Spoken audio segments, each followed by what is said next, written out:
Thank you, praise and worship team. Oh, ushers, we need you to ush.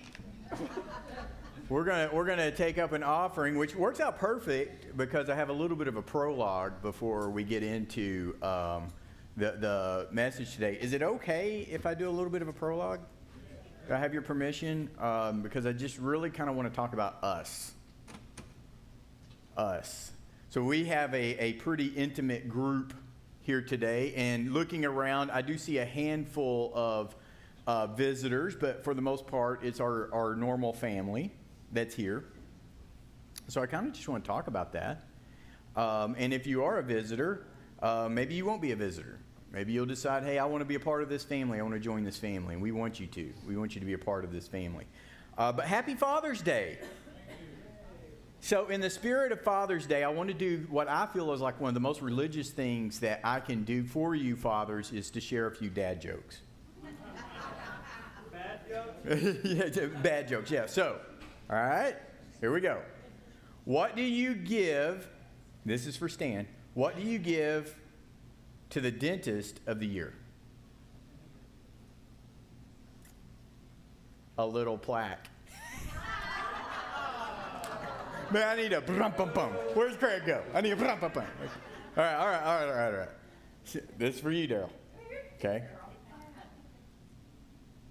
Wait, no, yours is the next one, Daryl. So, did you ever hear the one about the roof? Never mind, it's over your head. Come on. All right, this one's for you, Daryl. This one's for you. Okay. How about a joke on construction? Man, I'm still working on it.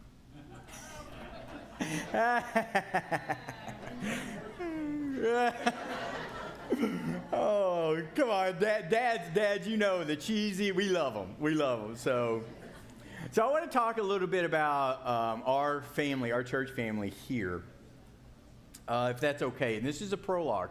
My commitment to you is I am going to talk to you a little bit about this. Then we're going to talk about something I kind of call a dad's message, because a dad's message, it's about punching. And I just think of a dad when I think about punching. Now, ladies, know that you will get plenty out of this message, but I got to tell you, dads, this one's a little extra special for you, because we're talking about punching, okay? And we'll talk about how Jesus was a masterful counterpuncher. But I do want to talk a little bit about our family here. And I thought about this for a little while, and I just felt like it was something I needed to share about our family here. So my family is a part of this church. And my family, there's like one thing that we know when we're a part of a church family, and that's to serve. That's what we know to do, is to serve. And we love this family. How many of you love your church family? I'm looking around. Some of you didn't put your hand up. That's terrifying. But that's okay. It's okay. But you are a family. Now I want you to think about that. Did you know to feel like you're a part of something, especially a family, you have to feel like you belong. You have to answer the question, I belong. Now I've thought about this church for a long time, and I've thought about how many people we've seen walk in. We have seen them walk in the doors. We've seen them walk out the doors. And they never could answer the question, I belong. Because if they did, where would they be? But you're here. You belong. So how does that work? Oh, the kids? Genesis class, follow Liddell. You belong there. So I want you to think about connected. I want you to think about before you can feel like you belong somewhere, you have to feel connected. You just have to. And if you don't feel connected, then you don't feel like you belong. And so you have to feel connected. And so I want you to think about that for just a moment. You're here most likely because you feel a connection and you feel like you belong here. Now, there are two times that I feel like that we should value greatly for a time of connection. Number one is in the mornings, we call Sunday school. When we call it Sunday school, you can call it connection time.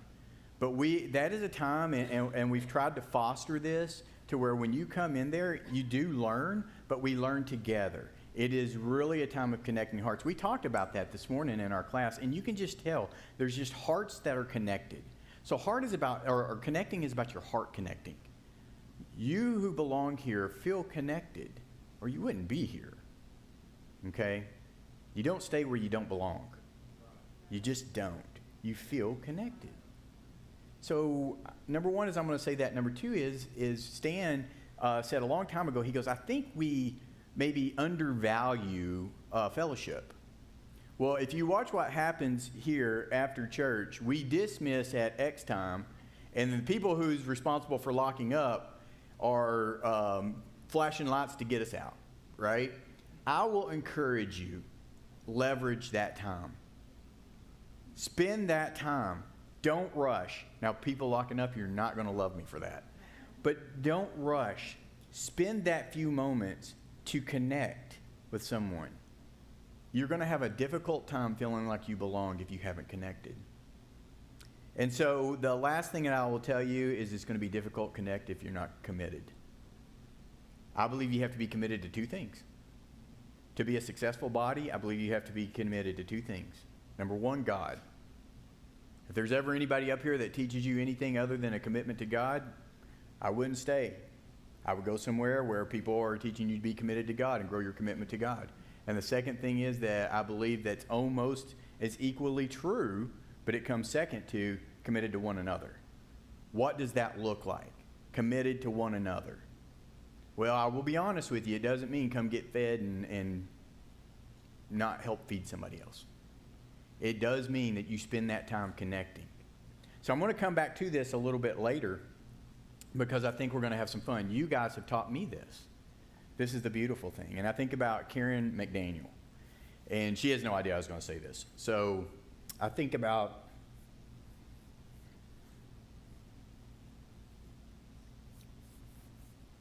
my son Jacob, who's on his first mission trip to Guatemala as we speak. And years ago in elementary school, he had this teacher.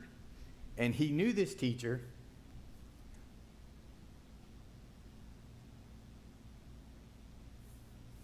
as his favorite teacher.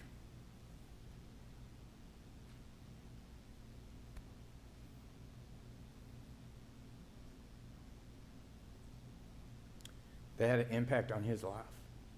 And he loved her. And he told me her name, Miss McDaniels. And I'll never forget that. And then not too long after that, I saw something happen. These people showed up at church. And one was named Karen and one was named Joe. I had not made the connection. I didn't know. And I remember Jacob looking at me and he says, "That's Miss McDaniels." And from that moment, Karen and Joe, in my heart, when they walked in, they belonged. I just knew you guys belonged. Today, that impact that you made carries on. It carries on into the world. You made a difference. That's connecting. When we try to make a difference in each other's lives and be committed to one another as a family. Sometimes you don't like me. Sometimes I don't like you. But I love you. And we are a family. And it starts with feeling like you belong, or it ends up feeling like you belong. But it means you've got to be committed and connected. And we're going to come back to that here in a moment. So thank you for letting me share that off my heart. We're going to spend some more time on that at the conclusion of service, because I'm going to ask the worship team to come back up. And we're going to do something special for you. But I do feel like that I need to kind of set. Again, I'm still in the prologue, and I promise I'm getting to the topic, and we'll move through the topic pretty quick because I want us to have some time to do the exercise at the end. So maybe you're saying exercise, but I promise you'll enjoy it. You'll enjoy it. So I always feel like when I am up here, I feel highly committed to you, and I never feel like that I'm up here to motivate you. I don't want to do that. I do want to inspire you. And motivation and inspiration are two different things. I can motivate you if I set this side of the church on fire, and I set a fire. I can motivate this group to move. They are motivated not to stay, right? But inspiration works different. Inspiration is that fire inside of you. And my target and my goal is always to see if I can just help fuel or fan those flames a little bit to get to that part of you, that fire in you. And I always think about, the things that you could take and use and make purposeful. So I will say, and you guys will have to help me out, because there's several points in the message today where I'll need your interaction, okay?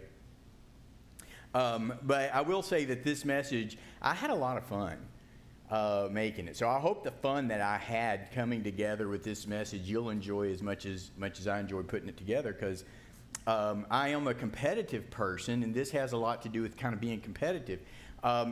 There's a mistake I think that we make when we think about being attacked by our enemy. And I think sometimes we make the mistake that Jesus taught for us to be passive and just learn to take the punches. And I think we sometimes position ourselves with that. And I think sometimes maybe the reason why we take that position is because that's a lot easier, to just take the punches and take the blows. Well, I don't know about you, but I can tell you that I think the world and your enemy is not shy about throwing punches at you. And Jesus talks about 3 punches and how to counter each punch. And we're going to go into that here in a moment. But I want you to understand that Jesus never taught to fight back with violence. Not once did he teach to fight back with violence. However, he did teach to fight back with brilliance. And that's what we're going to look at today.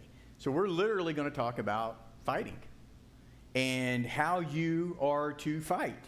Jesus used a process, and we're going to look at Matthew 38 through 41, and we're going to spend most of our time right there. Now, I will bounce around. Matthew chapter 5, 38 through 41. I caught your look there. So Matthew chapter 5, 38 through 41. And we're going to spend most of our time right there. But I will give some other scriptures to kind of reference what we're talking about. But Jesus used a method that, there's no other way for me to say it, but the counterpunch. He didn't strike first, not all the time. Now, he did not only use the counterpunch. Sometimes he used a punch, but a lot of the times we found that Jesus uses a counterpunch. So why is the counterpunch important? Well, number one, it leverages the other person's momentum. Number two, you have to be able to read the opponent. And number three, you have to time your response perfectly. That's the point. When you fight like Jesus, you don't react. You respond. What's the difference? And it's okay, we're going to interact a little bit. What's the difference between a reaction and a response? When you react to something, what's happening? Who said not thinking?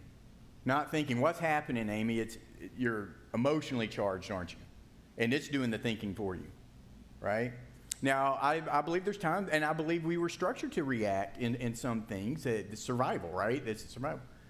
But what does response indicates happening? Somebody said it. You're in control. You're not reacting to the situation, you're responding, which means that you have to think. You've got to pause and you've got to think. Jesus taught us how to fight, but he didn't teach us to fight with violence. He taught us to fight with brilliance. So you have to be self-aware, self-control. And the biggest thing that response gets over reaction is now you have options. A reaction is not going to give you a lot of options. It's going to send you down one lane. But a response will give you options. So in the days of Jesus, his followers were under real violence. So a lot of times we read the scriptures in Jesus' words and we take them spiritually or figuratively. I will show you in Matthew chapter 5, 38 to 41, that is not figuratively speaking. He is speaking literal. And I will show you that. So a lot of times we think about these things in a figurative way, but they were against real violence, extreme violence. So let me give you a little bit of context. So Matthew, hey, I'm going to go ahead and pull up my title screen. So do I need to do anything, Betsy, to turn on the screen? You show me. It says on. Oh. Thank you. It's not working. Yeah, he had it on. That was, where's my counterpunch? On. Oh, no, that's off. On. Now, this is on. It should just be this button, but... That one? To turn it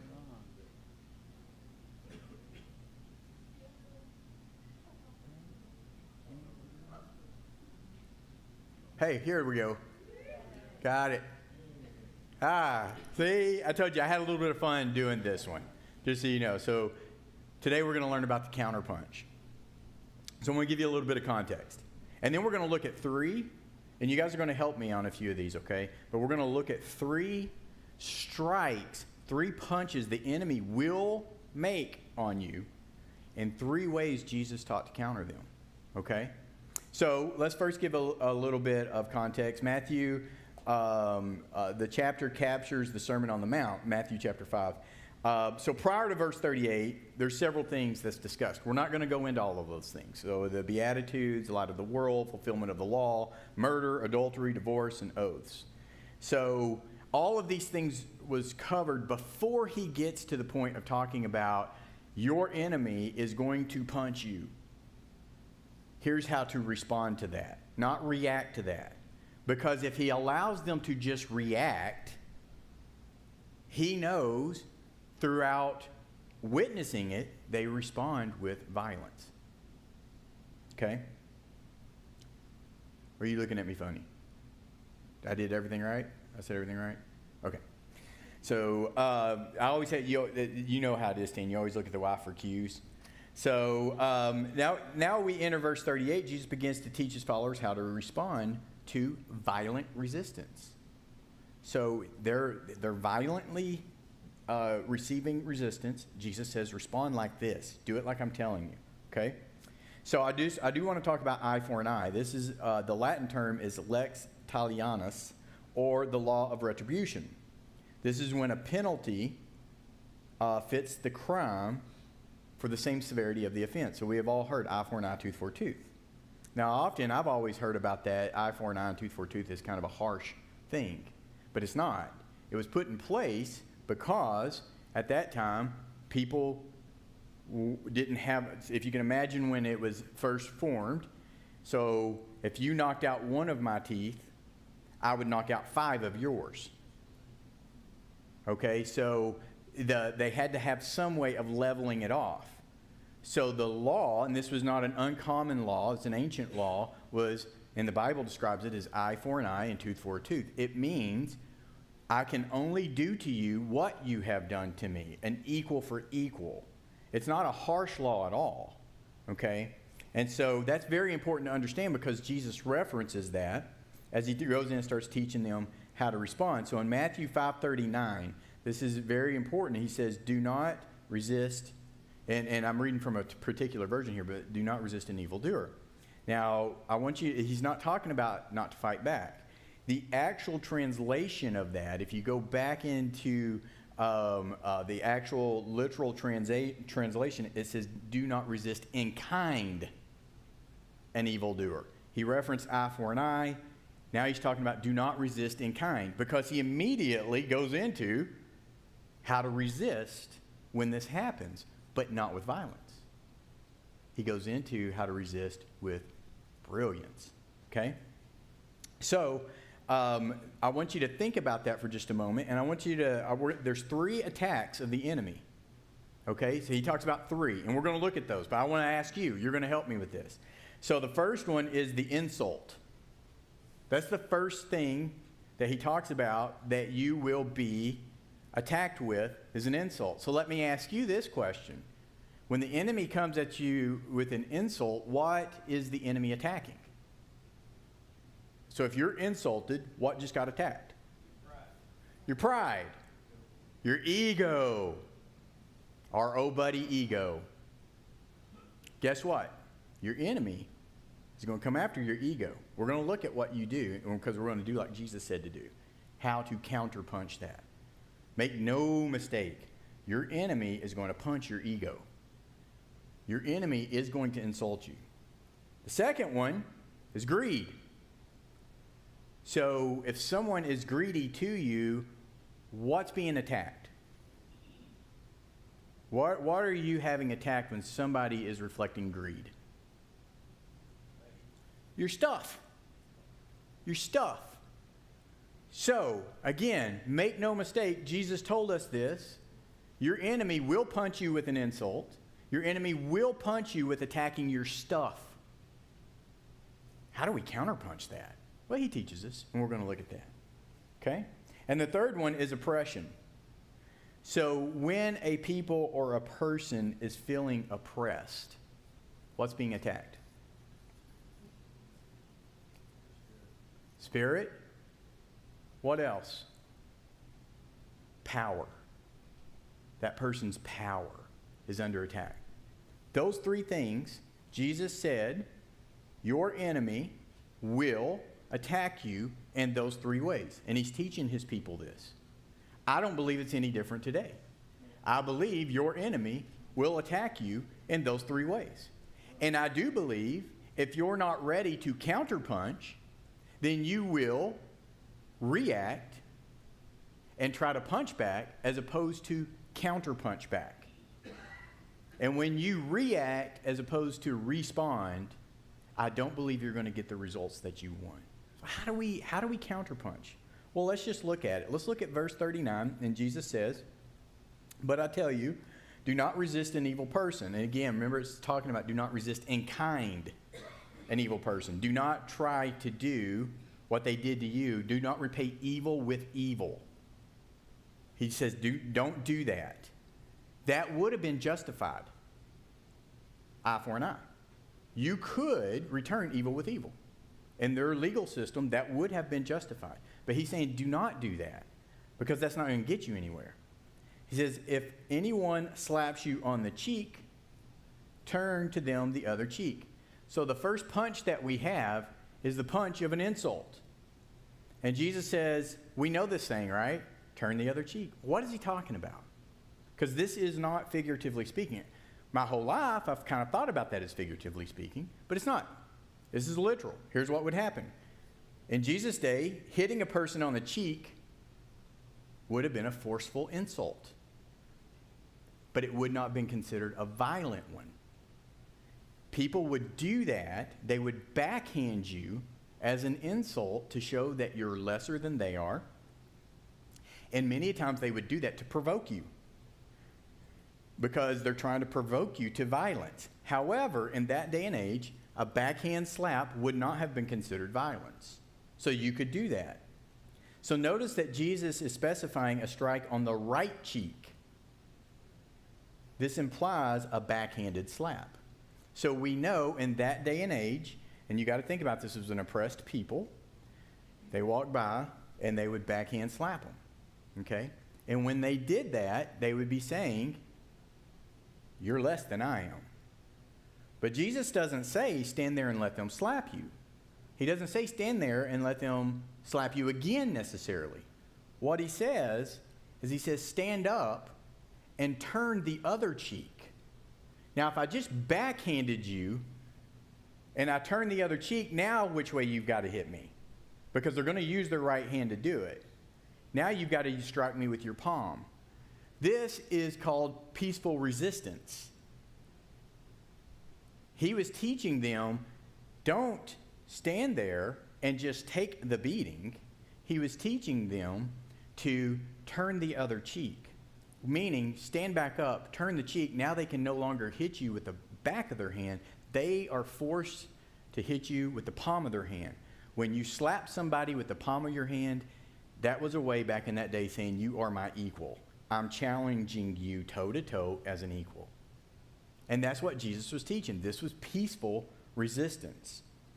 So in other words, turning the other cheek strongly declares that the opposer holds no power for condescending shame, because the victim's honor is not dependent on human approval.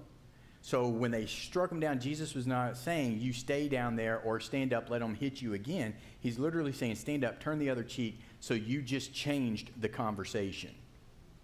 So guys, that's where we have to learn to counterpunch, and I call it give it up. So when you get insulted, our actions should be to give it up. Give up what? You're giving up what they're actually trying to take from you. They can't take what they can't get to. So let's talk about that. The enemy will attack your ego. We talked about that. We said when somebody insults you, they're punching your ego. Your ego's what's taking a punch. It's fragile. And if your identity rests inside your ego on anything other than Christ, let me tell you what you're doing for the enemy. You're giving them a target. If your ego can't take a shot and you can't get over it, you're giving the enemy a target, and the enemy will use that. In the role that I am in my company, I train a lot of leaders. That's my job, is I train leaders. And these leaders, many of them have been leaders for a long time. And they've done a really good job getting to where they are. They're in elevated positions. And so whenever I'm teaching them about leadership, my number one obstacle is their ego. That is the number one obstacle that I have to overcome, is figure out how do I get around their ego, because their ego is in the way of them learning. So Colossians 3:3, Paul says it like this. He says, "For you have died, and your life is hidden in the Messiah in God." So in other words, your identity, your ego, if you leave it out there and you leave it for the enemy to attack, I promise you the enemy will attack it. But the enemy can't attack what it cannot find. So if you hide your identity in God, then the enemy can't attack it. So you just learn to counterpunch. So how to win? Your identity must be buried in Christ. If your ego cannot take a little attack, then kill it. I'm going to say that one more time. If your ego can't take a little attack, well, just kill it. Because the ego is going to be under attack with your insult. The enemy's going to attack it. So if your ego can't take it, kill it. Paul says it like this. You go a little bit further down in Colossians 3:5. Paul says, "Put it to death. Therefore, whatever belongs to earthly nature." So if your ego is so fragile that you get offended and you feel like you have to react, then that's provoking you in a way that Jesus says, don't do that. We don't respond in kind, we respond in brilliance. And brilliance says, that ego's a problem, kill it. Get rid of it. Give the enemy nothing to attack. So when you stand up and turn the other cheek, you are saying to the world, you cannot insult me because you cannot find me. You've looked, but you can't find, because what you were trying to strike isn't really there, because my identity is buried somewhere else. So what about punch number 2? Punch number 2 is greed, and we talked about that. So greed is when stuff gets under attack, right? And so this is what the scripture says, verse 40, "And if anyone wants to sue you and take your shirt, hand it over. Hand over your coat as well."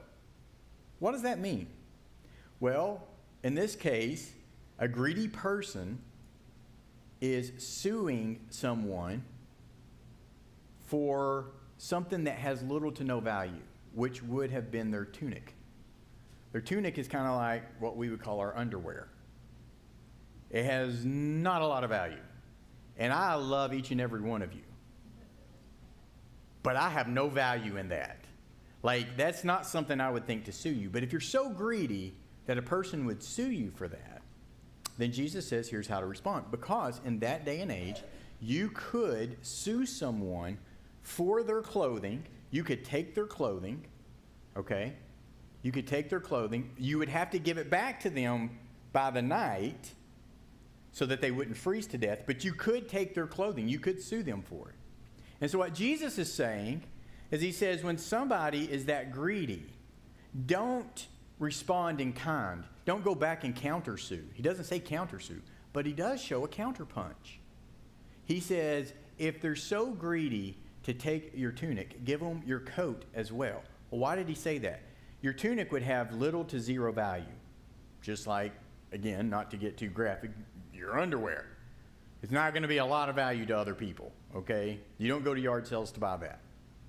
But your coat in that day, which would have been a big covering, would have been extremely valuable. Probably on your possession, especially to the poor, this would have been one of your most valuable possessions. And those were designed with more expensive fabrics. They were heavier, and they were designed to protect you from the elements. They were designed to protect you in various ways. And so that did have value.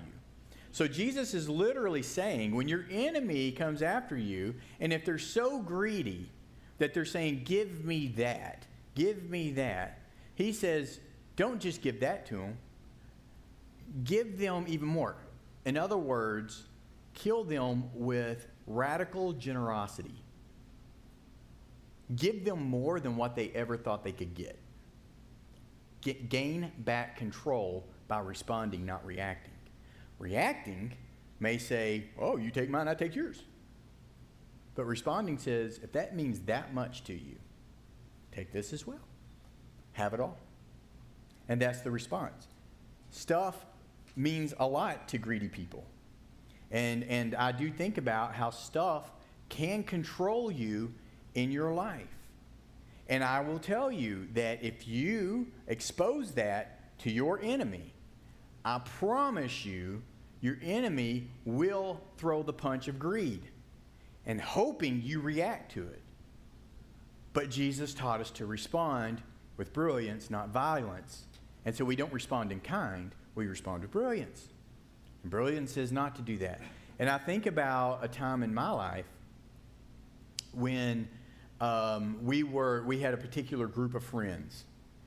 And this particular group of friends, they were good people. First, let me say they were good people. But we began to notice something. When one of the group got a new car, everybody else had to get a new car, maybe get one better. When one of the group got a new house, somebody else in the group would have to get a new house and probably a bigger one. And we watched this happen. They were being consumed by stuff. Stuff is where they had their identity. Stuff is what mattered to them. Stuff. I know someone else in my life that they can't turn down a deal. They can't turn down a deal because stuff. They got to have stuff. And the more stuff they have, they can't throw anything away. They got to have more stuff. And they pile up stuff. And you know what they have on top of their stuff? Stuff. They have more stuff. That stuff is always under attack with this person. Always. Because the enemy, they exposed it. They exposed that stuff matters the most. But Jesus says, let's do a counterpunch. Don't react. Let's respond. So your enemy will use your possessions against you. Did you know that? When your stuff becomes important to you, you're opening the door for the enemy to move in and manipulate it. So you remember the first time I said, the first thing that you do if you let your ego out there, you paint it a target. If you expose to the enemy that stuff means that much to you, then he will manipulate it. He will manipulate in your thoughts and to think that you deserve it or you're owed it or somebody else has it better. I got to keep up with the Joneses, right? That manipulation begins to set in. You expose that to your enemy, and now the enemy's going to punch it, and he's going to continue to punch it. But Jesus said, don't respond that way. He said, go a step further when stuff means that much to them. And when you think about this, they just sued you for your underwear. So you give it to them. All you have clothing you at this moment is your cloak. This is not figuratively speaking. This is literally. So you give them your coat as well. What do you think people see? Well, besides a naked person, what do you think people see? They see callous greed by literally taking the clothes off another person's back. You just showed them a contrast by your radical generosity. You just changed the game by being brilliant and not by responding in kind. So for you, the enemy will manipulate those things. So here's how you win. So I love to win. I do. I love to win. I love to be on winning teams. I love to win. And I know part of winning is failing, but ultimately at the end of the day, I love to win. Carla and I are extremely competitive, often with each other. Now, I beat her at most everything. But I do let her win sometimes to make her feel good. Tennis and pickleball are a couple, but we'll move on from there. So your enemy will attack you. So here's how you win at this. So store up your treasures where the enemy can't find them. Yeah, thanks. So those treasures, if you have your stuff here where the enemy can see it, where the enemy can find it, expect it to be under attack. But if you've stored up your treasures where the enemy cannot find it, seems like somebody tells us that. If you store up your treasures where the enemy cannot find them, where the enemy cannot take them, where the rust and you can't be impacted, then guess what? The enemy can't attack them. So where are your treasures? What are you showing the world? What are you showing your enemy? Where's your treasures? Is it around stuff? Is it around stuff? If it's around stuff, get ready. The enemy's going to attack it. But if that stuff's not important to you, and what's important to you is the things that last beyond this existence, that last eternally, it matters. And Jesus tells us this in Matthew 6:19-21. Do not store up for yourselves wealth here on earth. He says, don't do it. Why? You just made a target for the enemy. He's going to manipulate that. Where moths and rust destroy and burglars break in and steal. Exactly. But I think it says it right here in my version, the U.S. government. No, I'm kidding.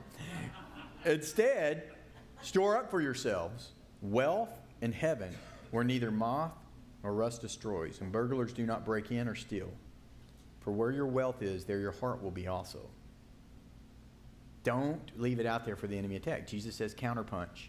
When they punch to take your stuff, let them have it. Counterpunch back by saying, that's not my stuff anyway. My stuff is where you can't touch it. So, when you lessen, L-E-S-S-E-N, lessen the importance of stuff, you give your enemy nothing to attack. The greatest weapon against this attack is generosity. So store up somewhere else. So that's your counterpunch, to store up. They attack with greed. You show that you're stored up somewhere else. Okay? Don't let the enemy punch these things. So Proverbs 25, 21, 22 says, if someone who hates you is hungry, give them food to eat. So if this is someone who hates you. So if they hate you, they're probably willing to punch you. Give them food to eat. And if he is thirsty, give them water to drink. For you will heap fiery coals of shame on his head. So just know that's what that means. It means of shame. By doing that, by being radical generous for the greedy, it makes them look shameful. Don't strike them back in kind. Strike back with brilliance. Give more than what they thought you could give. And Adonai will reward you. So I'm going to go to the third punch, and then we've got an exercise to do. And the third punch is oppression. Now I want you to think about this for just a moment. In verse 41, Jesus says, and again, literal speaking, if anyone forces you to go 1 mile, go with them 2 miles. Now we take that a lot as in figuratively speaking. But let me tell you how it plays out literally. In the first century world, Roman soldiers could force someone to carry loads for them up to a Roman mile, which is 1,000 paces. They legally could do that, but they couldn't force you to go 2. They could only make you feel like you're a pack mule, but they could not, and it was against their laws to make you go a 2nd mile. Okay, but they could force you to do 1, and they had no issues doing that. We know of this when someone forces to carry Jesus' cross, right? So that's not uncommon. It was uncommon. The practice reduced a person to an object. That was their target. Forced labor caught under the thumb of an imperial power. Okay? So they could force you to do that. Jesus is speaking to a beleaguered group of Jews who have suffered under centuries of foreign occupation. So imagine what they're thinking when Jesus says, hey, when they come out and they force you and say, hey, you're going to carry this. You're going to go. You're going to do this. Jesus says, hey, show them, say, I'm not just going to go 1 mile with you, I'm going to go 2. For someone who had been, that this had literally happened to them several times, that would have been crazy speak. Why would I walk another mile with this person who is forcing me to do it? Well, carrying a soldier's load for an additional mile, guess what it does? It shifts the term of the interaction. No longer are you forcing me to do anything. I'm choosing to do it. You see, when you have response over reaction, you're choosing to do it. So you're not forcing me to do anything. Oh, you need me to carry that for you? Glad to do it. But I'm not going to go 1 mile, I'm going to go 2. You just changed the interaction. Rather than passively accepting a demeaning treatment, Jesus' instruction creatively resists the oppression and asserts their dignity by willingly going the extra mile. They treat a soldier with generosity, not resistance, generosity. Oh, I'll go more than 1. I'll go 2. I'll go 3. I'll keep carrying it for you. How long do you need me? I'm happy to help. It changes the whole interaction. For you, well, power is important. Okay? Unlike your ego that you could kill and be okay, probably, power is how things get done. Like, there's always a power. There's always a power at play. But it is not your power. So give up your power and take the power of God. Deuteronomy 8:18 says, if it is God who gives you power, your power is not coming from this. Your power is coming from somewhere else. It's not yours to give anyway. Jesus says, go the extra mile. You go the extra mile for them because it's not your power anyway. Isaiah 40:29 and 31 says, when your hope is in Adonai, he will renew your strength. Proverbs 68:35 speaks to the awesomeness of God who gives power to his people. So how will you win? Well, you have to level up. You can't be a weenie. That's what my dad used to. He used to tell me, don't be a pudding. Don't be a pudding. Like I'm literally saying, you got to be tougher. If you're going to whine about 1 mile, you're going to have to get tougher. You're just going to have to get tougher. You're going to have to work out and get better. So 1 mile doesn't affect your power so much. Because if you leave that out there exposed, I promise you, your enemy is going to attack it. So get tougher. Level up. You're in such good shape, you can go more than 1 mile. You can go 2 miles. You're in such good shape, you want me to go 1 mile? You want to force me to go 1? I'll go 5. I'm in that good shape. Because the power you think you're taking from me, I don't own it anyway. You're going to have to get tougher. You're going to have to level up because your enemy's going to attack it. I promise you the enemy's going to attack that. So that's how you win. In 2 Corinthians 4:16, this is when Paul says, this is why we do not lose courage, though our outer self is heading for decay. And I mean, in one way, it's like, outer self, how does it matter? Our inner self is being renewed daily. Well, you're not renewing it. God is renewing that inside of you. So toughen up. If 1 mile hurts you so bad, then get stronger. So 2 miles doesn't hurt, and you can do it. Build it up. Build up your resistance so that you can do it. You don't repay them in kind. You make me go 1 mile, I'm going to make you go 1 mile. Nope. You make me go 1 mile, I am strong enough I can go 2 and 3 and 4. You just change the relationship with your enemy. So, I'm going to ask the praise and worship team to come back up. And we're going to do an exercise. So I'm going to give you the last thing. It's some words from Jesus here. Okay? So they're going to play a song for us here in a moment. I'm going to go back some slides.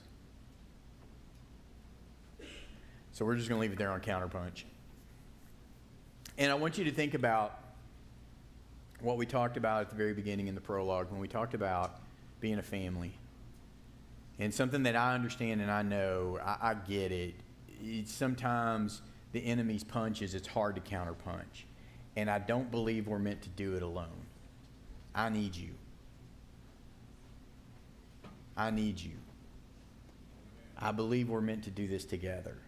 And I'm not talking about generality here. I'm talking about this group. I'm looking at your faces. Like, this group right here, I think we're meant to do this together. Like, we've got all have something that we can help each other. And so we're going to practice here in a moment, but I do want to say that Jesus is our ultimate example of the counterpuncher. Throughout his life on earth, he wisely discerned when waiting was better than immediately addressing a threat. On his way to the cross, he turned the other cheek as they struck him. He offered up his clothing. He did everything that he asked you to do when your enemy attacks. And he carried his cross the extra mile. With tremendous power, he willfully accepts his opponent's malicious treatment because he knows they have no ability to ultimately take his life or his honor. Because they could not take his life, he gave it. And he prayed for his enemies with his dying breath. He did for us what he's asking you to do, and that is, do not react to the enemy's attacks, but respond to them with brilliance. Do not react in kind, but respond with brilliance. So here's what I'm going to ask. Something different. Something different. So I am going to pray for you, and then I'm going to ask you to stand. And you can go ahead and stand now. I want you to be a family. If you feel like a family, if you feel like this is your family, I'm going to tell you it changes the game for you. It changes the game. But to feel like a family, you have to connect.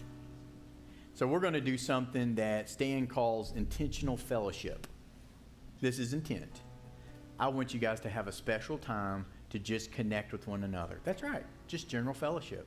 I'm just going to have you guys, we won't call church technically over till after this song. So we're literally building in intentional fellowship to your service so you don't feel the need to rush out as soon as you're dismissed. And I want you to take that few minutes and spend that connecting to one another. I got to tell you something. There's some pretty great people in this group right here. I know that. And I appreciate you guys. And I thank you that you're my family. And so I'm going to ask them, I'm going to say a prayer, and then I'm going to ask the praise and worship team. They're going to play a worship song for us and give you a chance to fellowship, and then we will officially dismiss, okay? So Heavenly Father, thank you so much for your word. Thank you for teaching us that we don't have to passively stand by and take the punches of the enemy, but that you've taught us how to respond in brilliance through your word, through your wisdom of how we are to counterpunch the enemy, not to leave weaknesses exposed for the enemy to attack, but to be brilliant and know how to use the enemy's own momentum against them. Father, we thank you. We praise you. We thank you for being such a great father to us and allowing your son, Jesus Christ, to come here, be an example and a sacrifice. So in your name, I pray that every heart in this is blessed today. Amen. In your name, amen. All right, guys. So go ahead, kick it off, and spend a few moments of fellowship. We'll dismiss in a moment. Intentional. Go find you somebody to love on.